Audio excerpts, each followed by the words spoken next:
نحمده ونستعينه ونستغفره ونؤمن به ونتوكل عليه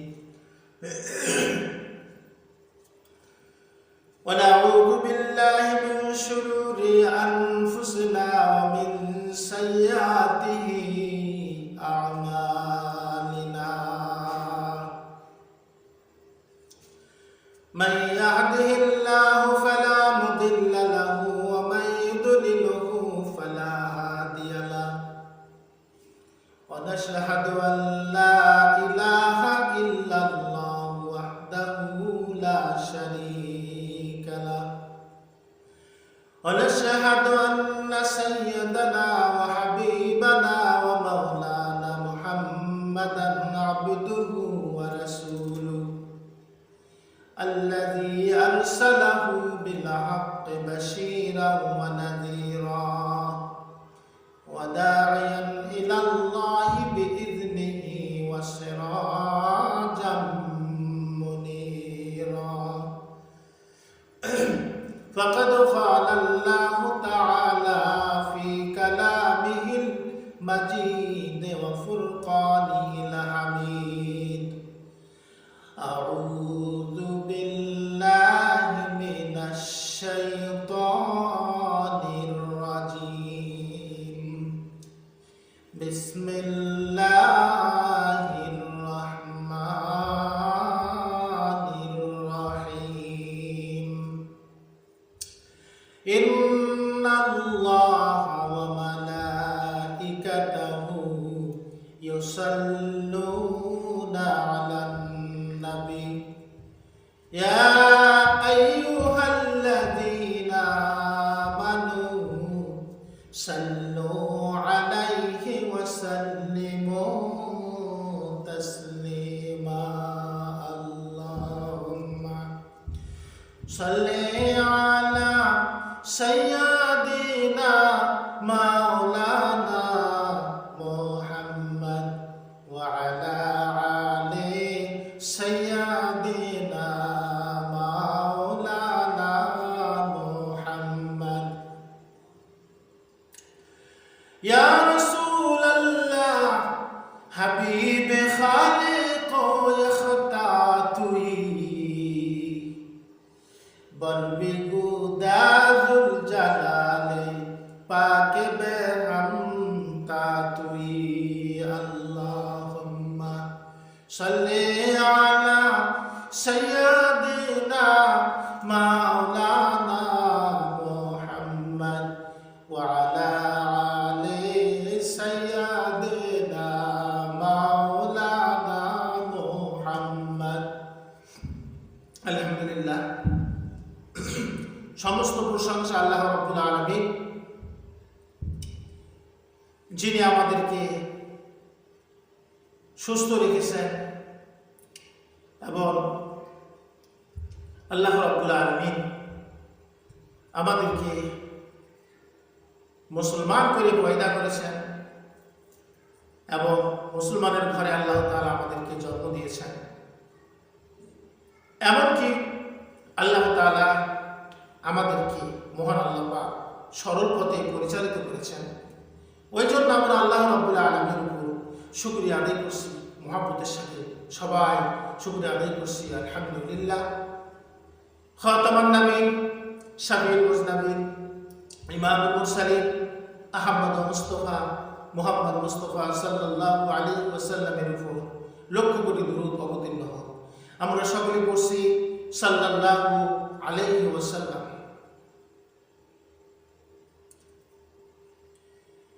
তো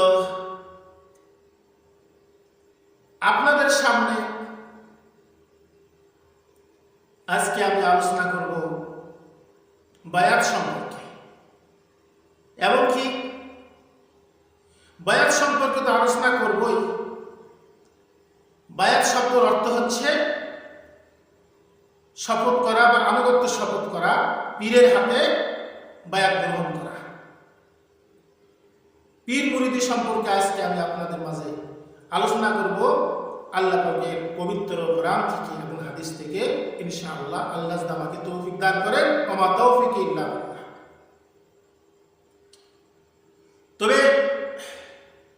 আমরা সরাসরি আলোচনা শুরু করতে চাই ইনশাআল্লাহ। আউযু বিল্লাহি মিনাশ শাইতানির রাজিম। বিসমিল্লাহির রাহমানির রাহিম। ইয়া আইয়ুহাল্লাযীনা আমানুত্তাকুল্লাহা ওয়া কুনু মা'আস সাদিকিন। সাদাকাল্লাহুল আযীম ওয়া সাদাকা রাসূলুন নাবিয়্যুল কারীম ওয়া নাহনু আলা যালিকা মিনাশ শাহিদিন ওয়াশ শাকিরিন ওয়ালহামদুলিল্লাহি রাব্বিল আলামিন। বিতাড়িত মরদুদ শয়তান হইতে আল্লাহর কাছে পানা চাই। পরম করুণাময় অসীম দয়ালু আল্লাহর নামে শুরু করলাম।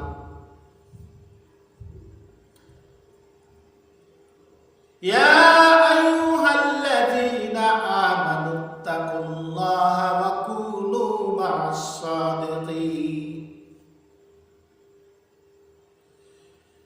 আল্লাহ তাআলা বলেন, তার মানে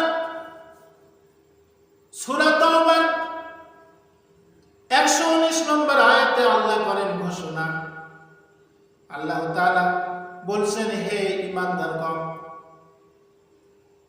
আল্লাহকে ভয় করো এবং সত্যবাদীদের সাথে থাকো। আল্লাহ বলছেন। আল্লাহ তাআলা কোন কাফের বেদুইনকে ডাক দিয়ে বলেন না এইভাবে।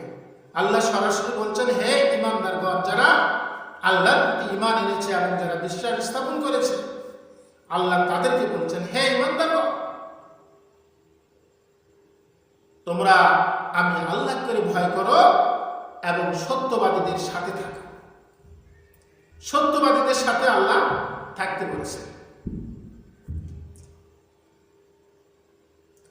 কোন মানুষ একা একাই জীবন পরেজগার হতে পারে না।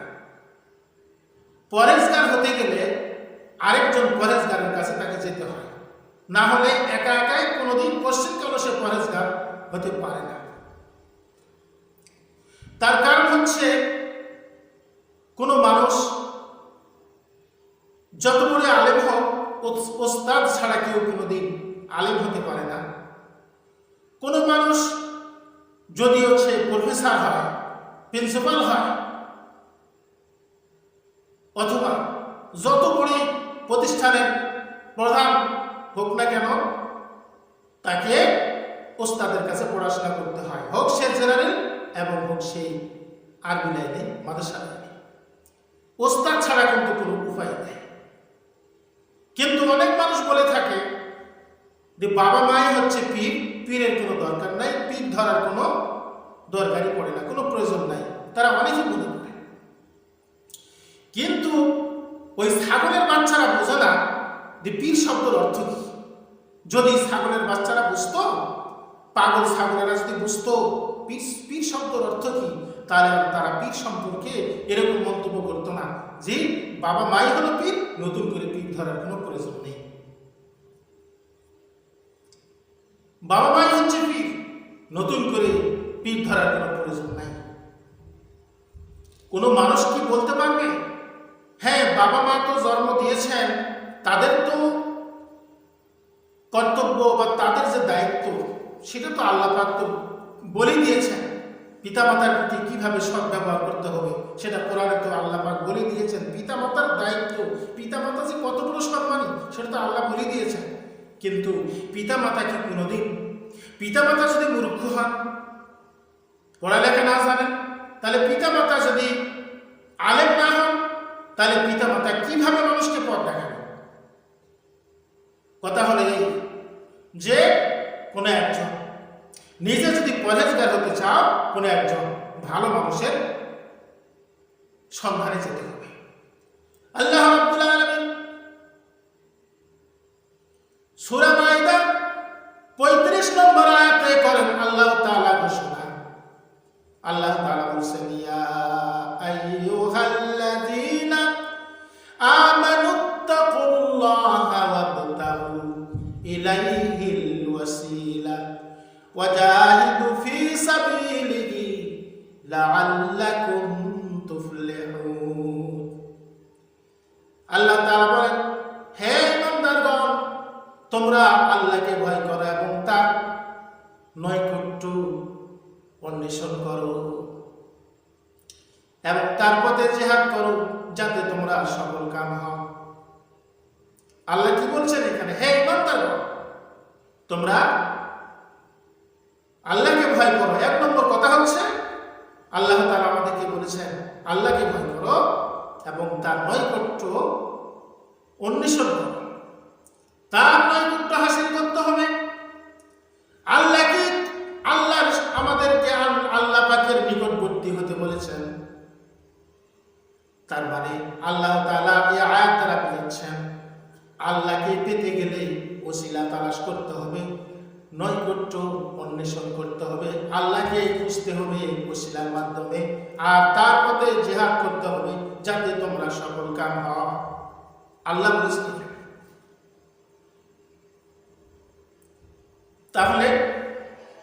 তাহলে আমাদের পীর কেন ধরতে হবে না, এটা আমার বুঝ আসে না। মানুষেরা মন্তব্য করে কেন? আল্লাহ রাব্বুল আলামিন আসলে বায়াত হাউজি কি জিনিস যারা কোরআন হাদিস জানে না তারা এই সমস্ত মন্তব্য করে থাকে। কিন্তু হাদিস শরীফের মধ্যে আল্লাহ নবী ফরমান, তালাবুল ইলমি ফারিদাতুন আলা কুল্লি মুসলিমিন, প্রত্যেক মুসলমান নরনারীর জন্য দ্বীন ইলম শিক্ষা করা হলো ফরজ আইন, বাধ্যতামূলক ইলম অর্জন করতে হবে, ফরজ। তার কারণ আল্লাহ রাব্বুল আলামিন ইলম শিক্ষা অর্জন করা ফরজ কেন করলেন? যদি ইলম জানা থাকে তাহলে এই সমস্ত কথাবার্তাগুলি মুখ দিয়ে আর বের হবে না। তবে হ্যাঁ, এখন প্রশ্ন করতে পারেন, হুজুর তাহলে অনেক আলেম ওলামারাও তো পীর পছন্দ করছে না। তার কারণ হচ্ছে তারা পছন্দ করছে না, তবে তাদের বিরোধিতা করাও কিন্তু মোটি ঠিক হচ্ছে না। তার কারণ আলেমের জায়গায় আলেম আছে, আর অলির জায়গায় অলি আছে, নবীর জায়গায় নবী আছে। নবীগণের বহু বছর বা নবীদেরকে বলা হচ্ছে আম্বিয়া, অলির বহু বছর হচ্ছে আউলিয়া, এবং আলেমের বহু বছর হচ্ছে উলামা। যেমন হাদিস শরীফের মধ্যে আল্লাহ নবী ফরমান, ইন্নাল উলামা ওয়ারাসাতুল আম্বিয়া, নিশ্চয় আলেমগণেরা হচ্ছে নবীদের ওয়ারিস। হাদিস শরীফের মধ্যে আল্লাহ রাসূল ফরমাচ্ছেন যে আলেমগণ নবীদের ওয়ারিস। আর পবিত্র কোরআনে সূরা ইউনূসের ৬২ নম্বর আয়াতে করেন আল্লাহ ঘোষণা। আল্লাহ তাআলা বলেন, আলা ইন্না আউলিয়া আল্লাহি লা খাউফুন আলাইহিম ওয়া লা হুম ইয়াহজানুন। এখানে বলা হচ্ছে নিশ্চয়ই যারা আল্লাহর বন্ধু তাদের কোনো ভয় আছে এবং না তাদের কোনো চিন্তা আছে। তার মানে আমরা এই আয়াত দ্বারা বুঝতে পারলাম যারা আল্লাহর বন্ধু তাদের জন্য কোনো ভয়ও নাই এবং তারা চিন্তিত হবে না। আল্লাহর যারা বন্ধু, ওলি শব্দের অর্থ বন্ধু, ওলির বহু বচন আউলিয়া, আর আউলিয়া মানে হচ্ছে আল্লাহর বন্ধুগণ। তাহলে একদিকে আলেমের মর্যাদা, আরেকদিকে হচ্ছে কোরআনুল কারিমে বলা হচ্ছে ওলিদের মর্যাদা, আর আরেকদিকে হচ্ছে আম্বিয়া শব্দের অর্থ হলো নবীগণ। তাহলে এখানে আলেম আর আউলিয়া, তবে আউলিয়া হতে গেলে আগে তাকে আলেম হতে হবে, আলেম হয়ে আমল করতে হবে, তারপরে সে আউলিয়া হবে। আলেমের চাইতে উপর লেভেলের স্তর হচ্ছে আউলিয়া। এই জিনিসটা বুঝতে হবে। তাহলে আউলিয়া শব্দের অর্থ হচ্ছে ওলিগণ। আর যাদেরকে পীর হিসাবে আমরা মানে থাকি, আগে বুঝে সুঝিয়ে দেখি লোকটার মধ্যে সুন্নতি লিবাস আছে কিনা, লোকটার মধ্যে লোকটা কি কোরআন ও হাদিসের ইলম তার মধ্যে আসে কিনা, এবং কোরআন হাদিসের ইলম তার মধ্যে কতটুকু আছে। যদি দেখি লোকটা অনেক বড় আলেম, শুধু আলেম হলে হবে না, অনেক আমলিয়াত, লোকটা অনেক আমল করে, আল্লাহকে ভয় করে, যার চেহারার দিকে তাকাইলে পরে আল্লাহর ওলি হিসাবে চেনা যায়। আল্লাহর ওলিকে চেনার উপায় হচ্ছে যার চেহারার দিকে তাকাইলে আল্লাহ এবং আল্লাহ রাসূলের কথা মনে হয়, সেই ব্যক্তি হচ্ছেন আল্লাহর ওলি। তাহলে ওলি নিয়ে আপনাদের এত বাড়াবাড়ি কিসের? আপনাদের ঘটনা সামনে আসতেছে, বলবো ইনশাআল্লাহ, অবশ্যই। আরো কথা বলছে আমি, আল্লাহ রাব্বুল আলামিন আমাদেরকে ওলি কি জিনিস আল্লাহ পাক আমাদেরকে চেনার তৌফিক দান করিয়েছেন। এমনকি সূরা ফাতির 10 নম্বর আয়াতে করেন আল্লাহ ঘোষণা, আল্লাহ তাআলা বলেন, ইন্নাল্লাযীনা ইউবাইউনাকা ইন্নামা ইউবাইউনাল্লাহি ইয়াদুল্লাহি ফাওকা আইদিহিম ফামান নাকাতা ফাইন্নামা ইয়ানকুসু আলা নাফসিহি ওয়া মান আওফা বিমা আহাদা আলাইহিল্লাহ ফাসায়ুতিহি আজরান আযীমা। আল্লাহ তাআলা বলেন, হে নবী, যারা আপনার কাছে আনুগত্য শপথ করে তারা আল্লাহর কাছে আনুগত্য শপথ করে, আর আল্লাহর হাত তাদের উপরে রয়েছে, এবং যে শপথ ভঙ্গ করে অতি অবশ্যই সে তার নিজের ক্ষতির জন্যই করে।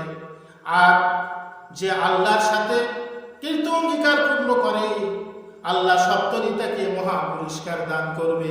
মহা পুরস্কার, আল্লাহ সপ্তরী তাকে মহা পুরস্কার দান করবেন।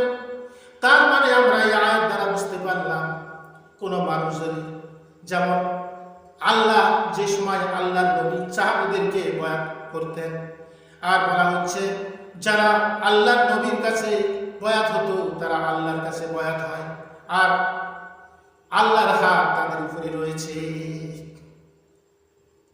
যারা শপথ ভঙ্গ, যে শপথ ভঙ্গ করে অবশ্যই সে তার নিজের ক্ষতি করে, আর যে আল্লাহর সাথে কৃত অঙ্গীকার পূর্ণ করে সপ্তরে আল্লাহ তাকে মহা পুরস্কার দান করবে। কি পুরস্কার দেবেন, কি পুরস্কার আল্লাহ তাআলাই ভালো জানেন। মহা পুরস্কার রয়েছে তার জন্য, আপনারা চিন্তা করে দেখেন। তাহলে বায়াত যদি, তাহলে ইন্নাল্লাযীনা ইউবাইউনাকা, বায়াত শব্দের বায়াত হচ্ছে, এটা হলো আরবি কথা, কিন্তু যার অর্থ হচ্ছে শপথ করা, আনুগত্য শপথ করা। তাহলে বিশ্বনবী সাল্লাল্লাহু আলাইহি ওয়াসাল্লাম সাহাবীদেরকে বয়াত করাতেন। তাহলে নবী যা করেছেন তাই তো আমাদেরকে করতে হবে। তার কারণ হলো নবী যেভাবে দিন প্রচার করছেন, আল্লাহ তাআলা জিবরাইলের কাছে প্রচার করেছেন।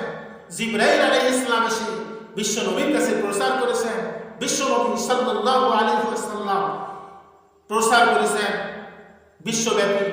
ওইভাবে সমস্ত আলেম পীর মাশায়েখদেরকে তার দিন প্রচার, আল্লাহ পাকের দিন প্রচার করতে হবে মানুষের দ্বারে দ্বারে। বায়াত করাতে হবে যেভাবে নবী বায়াত করছেন। হক্কানি আলেম পীর মাশায়েখগণ, আলেম যদি পীরের যোগ্যতা হয়, যদি আউলিয়া হয়, অবশ্যই সে বায়াত গ্রহণ করবে, আমাদের কোনো আপত্তি নাই। বায়াত নিয়ে এত বাড়াবাড়ি কিছুই বুঝতে পারছি না আমি। বায়াত নিয়ে এত বাড়াবাড়ি কিসে? এমনকি সূরা ফাতির 18 নম্বর আয়াতে আল্লাহ তাআলা করেন ঘোষণা। আল্লাহ তাআলা বলেন, লাকাদ রাদিয়াল্লাহু আনিল মুমিনিনা ইয ইউবাইউনাকা তাহতাশ শাজার ফা'আলিমা মা ফি কুলুবিহিম ফাআনজালাস সাকিনাতা আলাইহিম ওয়া আসাবাহুম ফাতহান করিবা ওয়া মাগালিবা কাসীরাতান ইয়াকুলুনাহা ওয়া কানাল্লাহু আজিজান হাকীমা। আল্লাহ রাব্বুল আলামিন বলছেন, আল্লাহ পাক বলছেন, আল্লাহ মুমিনদের উপরে সন্তুষ্ট হলেন।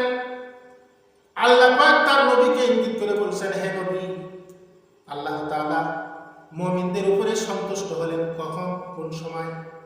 যখন তারা বৃক্ষের নিচে আপনার কাছে শপথ গ্রহণ করল।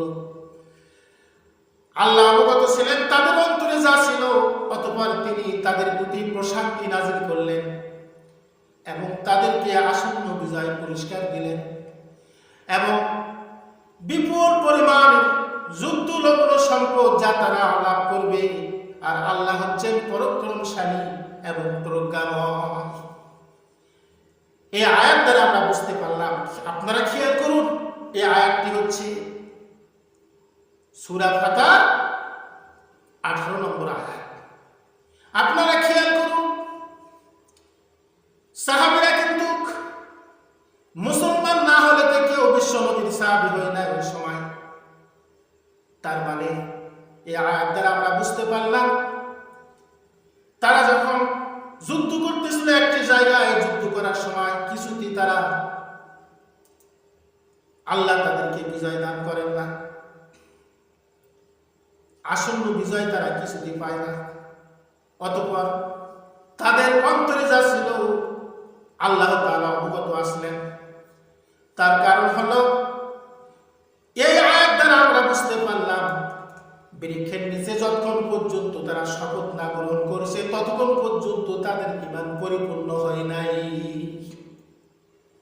তাদের ঈমান পরিপূর্ণ হয় না যতক্ষণ পর্যন্ত তারা বৃক্ষের নিচে শপথ না করছে, তাদের ঈমান পরিপূর্ণ হয় নাই। না হলে এই কথাটা কেন আল্লাহ বললেন? আল্লাহ অবগত ছিলেন, আল্লাহ জানতেন যা তাদের অন্তরে ছিল। তারা যখন বৃক্ষের নিচে শপথ গ্রহণ করলেন তখন আল্লাহ কি করলেন? তাদের প্রতি প্রশান্তি নাযিল করলেন এবং তাদেরকে আসন্ন বিজয় পুরস্কার দিলেন।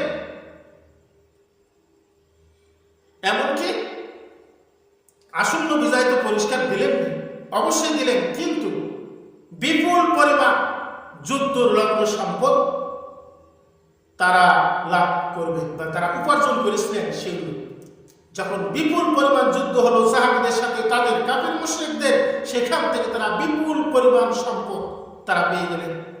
আল্লাহ পাক তাদের হাতে আল্লাহ সেগুলো তাদেরকে আল্লাহ পাক সেগুলোর মালিক বানিয়ে দিলেন।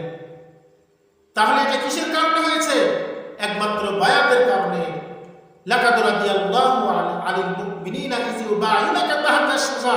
হে আলেম সম্প্রদায়, আমি যে এই আয়াতগুলি ব্যাখ্যা আমি যে আয়াতগুলি দলিল সহ আপনাদের মাঝে পেশ করছি, আপনারা গুরুত্ব দিয়ে শুনবেন। কথাগুলি, আমার কথাগুলির মধ্যে আপনারা কোনো ঝামেলা পাবেন না, আমি আশা করি ইনশাআল্লাহ। তার কারণ হচ্ছে অবশ্যই এইখানে আপনি কেমন ইবাদত করছেন, ভালো করছেন না মন্দ করছেন, একজন রাহাবারকে অবশ্যই আপনি একজন রাহাবারের স্বর্ণপূর্ণ হতে হবে। তার মানে এই জন্য একজন মুরব্বী আপনাকে ধরতে হবে। এই জন্যে আপনার যেন একটা ভয় ভীতি থাকে যে আমি যদি ঠিক মতো ইবাদত বন্দেগী না করি আমার বিশ্বাস কেবল এসে আমাকে অবশ্যই ধরবেন, তখন আমি কি জবাব দিব? তাকে অনেক সময় দেখেন না, শিক্ষকের ভয়ে কিন্তু ছাত্ররা পড়াশোনা করে। শিক্ষক যখন না থাকে ছাত্ররা কিন্তু কেউ পড়াশোনা করতে চায় না। যখন শিক্ষক থাকে তখন তারা ঠিকই পড়াশোনা করে। যতই আপনি আলেম বড় হন না কেন, অবশ্যই আপনার ওস্তাদ লেগেছে। ওস্তাদ ছাড়া যেমন কেউ আলেম হয় না, ঠিক শরীয়ত এবং মারিফত এই দুইটা জিনিস মহান রব্বুল আলামিন শিক্ষণীয় বিষয় আমাদের জন্য পাঠিয়ে দিয়েছেন পৃথিবীতে। তার কারণ হলো আপনি যখন শরীয়ত সম্বন্ধে পুরোপুরিভাবে অবগত হলেন তখন আপনাকে আরো কিছু গোপন এলেম অবশ্যই শিক্ষা অর্জন করতে হবে। সেগুলো যারা আউলিয়া হক্কানি ওলিয়া কামিল যারা, তাদের কাছে গেলে এই সমস্ত ইলম মারিফত অর্জন করা যায়। এমনকি আল্লাহ রাব্বুল আলামিন সূরা লুকমানের 20 নম্বর আয়াতে আল্লাহ তাআলা করেন ঘোষণা। মহান রব্বুল আলামিন বলেন, আলাম তারা আন্নাল্লাহা সাখখারা লাকুম মা ফিস সামাওয়াতি ওয়া মা ফিল আরদি ওয়া আসবাগা আলাইকুম নি'মাহু যাহিরাতাও ওয়া বাতিনা। আল্লাহ রাব্বুল আলামিন বলেন, আল্লাহ নবমণ্ডলে এবং ভূমণ্ডলে যা কিছু আছে সবই তোমাদের কাজে লাগিয়েছেন, সব কিছুই তোমাদের কাজে লাগিয়ে দিয়েছেন এবং তিনি তোমাদের প্রতি তার নিয়ামত, তার প্রকাশ্য ও অপ্রকাশ্য নিয়ামত সমূহকে পরিপূর্ণ করে দিয়েছেন। প্রকাশ্য এবং অপ্রকাশ্য নিয়ামত সমূহকে পরিপূর্ণ করে দিয়েছেন। প্রকাশ্য নিয়ামত হচ্ছে আমরা যা দেখি এবং যা দেখি না। প্রকাশ্য নিয়ামত আমরা যা দেখি, যা পড়ি, সেগুলি হচ্ছে শরীয়ত, এবং যা দেখি না তা মারিফত। আল্লাহ তো বলে দিয়েছেন, এখানে আর মন গড়া ব্যাখ্যার কোনো প্রয়োজন নাই। যা আল্লাহ যা বলছেন সেটাই সঠিক। তার কারণ হচ্ছে ওমান আসদাকু মিনাল্লাহি কিলা, আল্লাহর চাইতে সত্যবাদী আর কেউ নেই। কাকে বিশ্বাস করবেন আপনারা? আপনারা জানেন না আল্লাহ জানেন? আল্লাহর চেয়ে বেশি আপনারা জানেন না। এমনকি আল্লাহ রাব্বুল আলামিন, মহান রাব্বুল আলামিন সূরা লোকমানের ভিতরে আল্লাহ রাব্বুল আলামিন বলেন, ওয়ালাকাদ আতাইনা লুকমানাল হিকমাতা আনিশকুর লিল্লাহ ওয়া মান ইয়াশকুর ফাইন্নামা ইয়াশকুরু লিনাফসিহি ওয়া মান কাফারা ফাইন্নাল্লাহা গানিয়্যুল হামিদ। আল্লাহ রাব্বুল আলামিন বলেন, আমি লোকমানকে প্রজ্ঞা দান করেছি এই মর্মে, আল্লাহর প্রতি কৃতজ্ঞ হও। যে আল্লাহ যে কৃতজ্ঞ হয় সে তো কেবল নিজ কল্যাণের জন্য কৃতজ্ঞ হয়, এবং যে অকৃতজ্ঞ হয় আল্লাহ অভাব মুক্ত এবং প্রশংসিত। হযরতে লোকমান হিকমের কথা আল্লাহ রাব্বুল আলামিন পবিত্র কোরআনে তার নামে একটা সূরা অবতীর্ণ করেছেন, সূরা লোকমান। আল্লাহ বলেছেন, তার কারণ লোকমান উনি কোনো নবী রাসূল ছিলেন না, উনি একজন সৎ নেককার লোক ছিলেন, সৎ কর্মপরায়ণ একজন আল্লাহ পাকের বড় ধরনের একজন ওলি ছিলেন হযরত লোকমান আলাইহিস সালাম। তার কথাগুলি, তার যে ভালো ভালো নসিহত, সে যে নসিহতগুলি করতেন, তিনি যে করছিলেন, আল্লাহ তাআলা তার নসিহতগুলিকে আল্লাহর অনেক ভালো লেগেছিল। ওই জন্য আল্লাহ তাআলা কি করলেন, তার নসিহতগুলি আল্লাহ তাআলা কোরআনে লিপিবদ্ধ করে দিলেন এবং তার নামে একটি সূরা আল্লাহ অবতীর্ণ করলেন। সেই সূরাটি হচ্ছে সূরা লোকমান। তার মানে আল্লাহ রাব্বুল আলামিনের যদি কোনো মানুষ প্রশংসা করে, আল্লাহর প্রশংসা করে মানুষ এক তিল পরিমাণ পর্যন্ত আল্লাহর প্রশংসা বাড়াইতে পারে না। আল্লাহর প্রশংসা যতই করো না কেন, আল্লাহর প্রশংসা বাড়ো না। আর আল্লাহর প্রশংসা যদি কেউ না করে, আল্লাহর প্রশংসা কমে যায় না। তার মানে সবাই মিলে আল্লাহর প্রশংসা করলে আল্লাহর প্রশংসা কেউ বাড়াইতেও পারে না। মানুষ যদি আল্লাহর প্রশংসা না করে, আল্লাহর কোনো ঠেকা নেই। তার কারণ আল্লাহর প্রশংসা না করলেও আল্লাহ প্রশংসিত, আর আল্লাহর প্রশংসা করলেও আল্লাহ প্রশংসিত, না করলেও প্রশংসিত। আল্লাহর প্রশংসা যদি মানুষ না করে, আল্লাহর প্রশংসা কমে যায় না। আর কেউ যদি আল্লাহর প্রশংসা রাত দিন 24 ঘন্টা করে, তাতে যে করবে তার লাভ, আল্লাহর কোনো এখানে লাভ নেই। যে না করবে তারই ক্ষতি, এখানে আল্লাহর কোনো ক্ষতি নেই। প্রশংসা যদি আপনি না করেন, আপনি ক্ষতিগ্রস্ত হবেন। আপনি যদি প্রশংসা করেন, উপকারিত হবেন। লাভ ক্ষতি দুটাই আপনি করলে লাভ, না করলে ক্ষতি। এখানে আল্লাহর কোনোটাই না। তার কারণ হচ্ছে মহান রব্বুল আলামিন এই পৃথিবীতে কোনো মানব যদি আল্লাহ তাআলাকে স্মরণ না করে, পৃথিবীর সমস্ত মানুষকে হটাই দিয়ে ওই মানুষের জায়গায় অন্য একটা জাতি আল্লাহ ইচ্ছা করলে পয়দা করতে পারে। এটা আল্লাহর পাকের কাছে একবারই সহজ। আমি আপনাদেরকে বলছি এই কথা। তবে একটা কথা হলে, আমি যে সম্পর্কে আপনাদের মাঝে আলোচনা করছি তাহলে এমনকি সূরা নিসার ৬৪ নম্বর আয়াত আল্লাহ তাআলা শেষের অংশটি বলছেন, ওয়া কাল্লামাল্লাহু মূসা তাকলিমা। আল্লাহ মুসা আলাইহিস সালামের সাথে কথোপকথন করেছেন সরাসরি। ওয়াকাল্লামাল্লাহু মুসা তাকলিমা, আল্লাহ তাআলা মুসা আলাইহিস সালামের সাথে সরাসরি কথোপকথন করেছেন। এমনকি আরেকটি বিষয় আমি আপনাদেরকে বলবো, বলার পরে আমি আমার মূল আলোচনার দিকে যাব ইনশাআল্লাহ। তার কারণ হলো আল্লাহ রাব্বুল আলামিন বলেছেন, ওয়ান নাজমি ইযা হাওয়া মা দাল্লা সাহিবুকুম ওয়া মা গাওয়া ওয়া মা ইয়ানতিকু আনিল হাওয়া ইন হুয়া ইল্লা ওয়াহিয়ুহা আল্লামাহু শাদীদুল কুওয়া যু মিররাতিন ফাস্তাওয়া ওয়া হুয়া বিল উফুকিল আলা সুম্মা দানা ফাতাদাল্লা ফাকানা কাওবা কাওসাইনি আও আদনা ফাআওহা ইলা আবদিহি মা আওহা। আল্লাহ তাআলা বলেছেন, নক্ষত্রের কসম যখন অস্তমিত হয়, আল্লাহ তাআলা এখানে শপথ করে বলছেন নক্ষত্রের কসম। নক্ষত্র বলতে সূর্যকে বোঝায়, নক্ষত্র বলতে যত তারকা আমরা দেখতে পাই এই সবই হলো নক্ষত্র। আল্লাহ পাক বলছেন নক্ষত্রের কসম যখন অস্তমিত হয় তোমাদের সঙ্গে পথভ্রষ্ট হন নাই, বিপদগামীও হন নাই, প্রবৃত্তির তাড়নায় কোনো কথা বানিয়ে বলে নাই।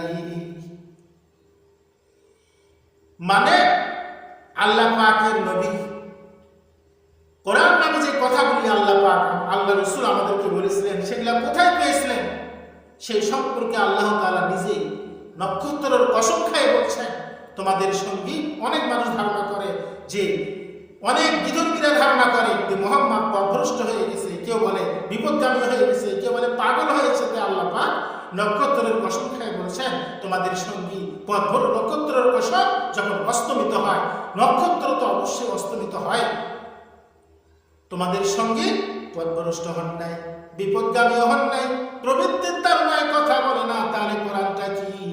আল্লাহ পাক বলছেন কোরআন হলো ওহী। ওহী শব্দের অর্থ হলো গোপন সংবাদ, গোপন তত্ত্ব, গোপন সংবাদ, মানে গোপন সুসংবাদ দেওয়া। ওহী গোপন সংবাদটা কে দিয়েছেন? আল্লামাহু শাদীদুল কুওয়া যু মিররাতিন ফাস্তাওয়া ওয়া হুয়া বিল উফুকিল আলা সুম্মা দানা ফাতাদাল্লা ফাকানা কাওবা কাওসাইনি আও আদনা ফাআওহা ইলা আবদিহি মা আওহা। কোরআন ওহী যা প্রত্যাদেশ হয় আল্লাহর তরফ থেকে, যা আসে আল্লাহ পাক রব্বুল আলামিন যা আদেশ করেছেন তাকে শিক্ষাদান করে এক শক্তিশালী ফেরেশতা, সহযোগ শক্তি সম্পন্ন, বিশাল শক্তি সম্পন্ন। সে নিজ আকৃতিতে প্রকাশ পেল, উর্ধ্ব দিগন্তে নিকটবর্তী হলো এবং ঝুলে গেল। 2 ধনুকের ব্যবধান ছিল অথবা আরো কম। আল্লাহ তার বান্দাকে যা প্রত্যাদেশ করার তা প্রত্যাদেশ করলেন। তারপরে আয়াতে বলা হয়েছে রাসূলের অন্তর মিথ্যা বলেনি, যা সে দেখেছে। হ্যাঁ, সে তাকে আরেকবার দেখেছিল সিদরাতুল মুনতাহার নিকট, যার কাছে অবস্থিত বসবাসের জায়গা। এই কথাগুলো আমি এই জন্য বললাম, তাহলে বিশ্বনবী সাল্লাল্লাহু আলাইহি ওয়াসাল্লাম তিনি আল্লাহর দোস্ত ছিলেন। হাবিবুল্লাহ যাকে বলা হয় তিনি আল্লাহর দোস্ত ছিলেন। এমনকি যিনি আল্লাহর দোস্ত ছিলেন আল্লাহ রাব্বুল আলামিন তাকে এত ভালোবাসতেন, তাকে শিক্ষা দিতে একজন ফেরেশতা লেগেছে। সেই সময় তো আল্লাহ রাব্বুল আলামিন বিশ্বনবীকে জিবরাইল আলাইহিস সালামকে বিশ্বনবীর শিক্ষক আল্লাহ বানিয়ে দিলেন। দিয়ে আল্লাহ তাআলা বিশ্বনবীকে জিবরাইলের মারফতে আল্লাহ তাআলা কোরআন শিখালেন। এই যে দেখেন, যিনি আল্লাহর বন্ধু তাকে একটা ওসিলার মাধ্যমে বিশ্বনবীকে কোরআনুল কারীম মুখস্থ করা হয়েছে। কোরআন তো বুঝাই যাচ্ছেন যে জিবরাইল ফেরেশতা বিশ্বনবীকে আল্লাহ সরাসরি শিখান নাই, জিবরাইল ফেরেশতা এসে বিশ্বনবীকে শিখান। তাহলে আপনারা কিভাবে বলেন যে পিঠ ধরতে হবে না? কি করে বলেন? শিক্ষক না হলে আপনি কি কোনো ডিগ্রি অর্জন করতে পারতেন? তারপরে ইনশাআল্লাহ আরো বলছি, কথা আমার এখন শেষ হয়ে যাবে। সূরা মুমতাহিনার 12 নম্বর আয়াতে করেন আল্লাহ ঘোষণা। তার মানে হলো একটি কথা আমি বলি, এতক্ষণ যে কথাগুলি আমি বললাম পুরুষেরা তো বয়াত গ্রহণ করলো বা করবে, কিন্তু অনেক সময় নারীদের ব্যাপারে বয়াত গ্রহণ করা নিয়ে মানুষেরা সমালোচনা করে যে মেয়েরা কেন বয়াত গ্রহণ করবে, মেয়েদের স্বামীরাই তো কি, আবার মেয়েরা আবার কিসের জন্য বয়াত গ্রহণ করবে, এরকম কথা মেয়েদের ব্যাপারে যারা যে সমস্ত মেয়েরা নেককার পরহেজগার সে সমস্ত মেয়েদের বিরুদ্ধে মেয়েরাও আলোচনা করে, তাতে পুরুষেরাও আলোচনা করে, কয় যে স্বামীদের কাছে মুড়ি ধরেই তো হবে, মেয়েরা আবার পিঠ ধরতে যাবে কেন? কেন আপনারা কি মন্তব্য করেন? মেয়েরা কি পীরের কাছে যায় কি নাচানাচি করে? এরকম বাজে মন্তব্য আপনারা কেন করেন? আপনারা কি হুঁশ পান না? আপনাদের শিয়ানা শিয়ানা মেয়েরা যায় জেনারেল লাইনে পড়ে, রাত কি দিন কি, তারা কি কয় শার্ট প্যান্ট পরে যে মানুষটি আপনাদের মেয়েদেরকে প্রাইভেট পড়ায়, সে মেয়েরা যুবতী মেয়েরা যুবক ছেলেরা একই বেঞ্চে বসে পড়াশোনা করে, সেখানে কোনো গুনাহ হয় না। আর যখন ভালো মানুষের কাছে যায়, কোনো নেককার মানুষের কাছে যায়, আপনার মেয়েদেরকে কালারিং বানান কেন? যখন আপনাদের মেয়েরা যাইয়া ওখানে পড়াশোনা করে, জেনারেল লাইনে যখন সরাসরি প্রাইভেট পড়ে পুরুষের কাছে মেয়েরা, তখন আপনাদের চোখ কি আপনারা ফুলের আকাশে রেখেছেন? তখন কি আপনাদের চোখ আপনারা কোথায় রাখেন? চোখ দিয়ে দেখতে পান না? তার কারণ হচ্ছে মেয়েরা যে বায়াত গ্রহণ করবে সেই কথাটা আল্লাহ রাব্বুল আলামিন সূরা মুমতাহিনার 12 নম্বর আয়াতে পরিষ্কারভাবে আল্লাহ বর্ণনা করেছেন। খুলে দেখুন, চোখ থাকলে খুলে দেখুন সূরা মুমতাহিনার 12 নম্বর আয়াত। আল্লাহ রাব্বুল আলামিন সূরা মুমতাহিনার 12 নম্বর আয়াতে করেন আল্লাহ ঘোষণা। আল্লাহ রাব্বুল আলামিন বলেন, ইয়া আইয়ুহান নাবিয়্যু ইজা জাআকাল মুমিনাতু ইবাইউনাকা আলা আল্লা ইশরিকনা বিল্লাহি শাইআন ওয়ালা ইশরিকনা ওয়ালা ইয়াজনিনা ওয়ালা ইয়াকতুলনা আওলাদাহুন্না ওয়ালা ইয়াতিনাকা বিবুহতানি ইফতারিনাহু বাইনা আইদিহিন্না ওয়া আরজুলিহিন্না ওয়ালা ইয়াসিনাকা ফি মা'রুফিন তাবাইহুন্না ওয়াস্তাগফির লাহুন্না ইন্নাল্লাহা গফুরুর রহিম। আল্লাহ রাব্বুল আলামিন বলেন, হে নবী, ঈমানদার নারীরা যখন আপনার কাছে এসে আনুগত্য শপথ করবে, তারা আল্লাহর সাথে কাউকে শরীক করবে না,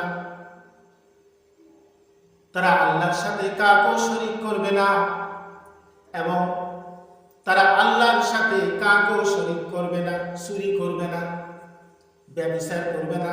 আপনারা তো জানেন, চুরি করবে না, খারাপ কাজ করবে না, ব্যভিচার করবে না, তাদের সন্তানদেরকে হত্যা করবে না, এবং জারজ সন্তানকে স্বামীর উরুস থেকে আপন গর্ভজাতক সন্তান বলে মিথ্যা দাবি করবে না, এবং আপনার ভালো কাজে অবাধ্যতা করবে না। আপনি তাদের আনুগত্য গ্রহণ করুন এবং তাদের জন্য আল্লাহর কাছে ক্ষমা প্রার্থনা করুন, নিশ্চয় আল্লাহ ক্ষমাশীল এবং অত্যন্ত দয়ালু। আল্লাহ বলেছেন, তাহলে পীর মাশায়েখগণ যারা হক্কানি পীর মাশায়েখগণ, তারা পর্দার ভিতর থেকে মেয়েদেরকে বয়াত পড়ান। কারণ বিশ্বনবী সাল্লাল্লাহু আলাইহি ওয়াসাল্লাম যেভাবে মেয়েদেরকে বয়াত পড়াতেন, আমি তো আপনাদেরকে বললাম, বিশ্বনবীর কাছে মেয়েরা এসে, ইমানদার নারীরা, মুসলমান নারীরা এসে বয়াত গ্রহণ করতেন বিশ্বনবীর কাছে। নবী তো বলতে পারতেন, আমি কেন বয়াত দেব, তোমাদের সামনে আমার সাহাবী ছিল না, তারা বয়াত দেন। নবী তো একবারও বলেন নাই। তাহলে নবী যা করছেন আলেমরা কি তা করবে না? যেহেতু আলেমগণ নবীদের ওয়ারিস, আমি তো হাদিস শরীফ পাঠ করেছি, ইন্নাল উলামা ওয়ারাসাতুল আমবিয়া, আলেমগণেরা হচ্ছে নবীদের ওয়ারিস।